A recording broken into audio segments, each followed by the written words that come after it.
Broadcast news is really the Wild West these days. Where this is going to settle, nobody knows. But we just know that we have to be on every single platform where everybody else is.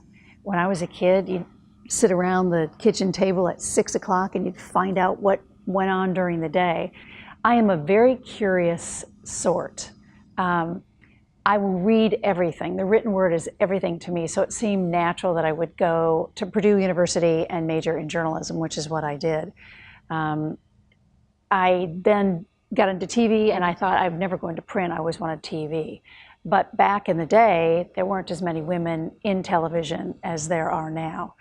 But I think as a woman, you really have to work harder. So in my first job, I worked 14 hours a day, maybe 12 hours a day. And I think my first year in television news, I made $7,000 and just worked really hard and never said no and did it all. Even if I didn't know how to do it, I figured it out. I've been married for 37 years, have 3 children. I think you have to, if you decide to get married, you have to be married to somebody who's going to be a 50-50 parent, or it can't work because news knows no boundaries and it doesn't just happen from 9 to 5.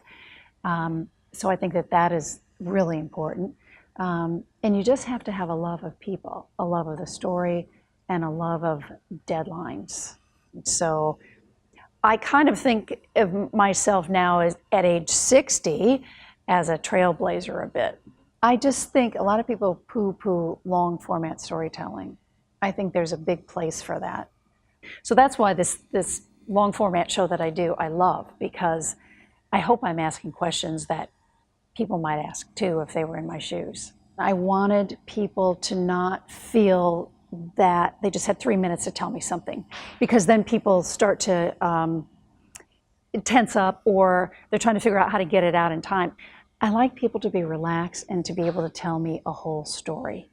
And so when I mounted that 5 years ago, I've never looked back, and I love it.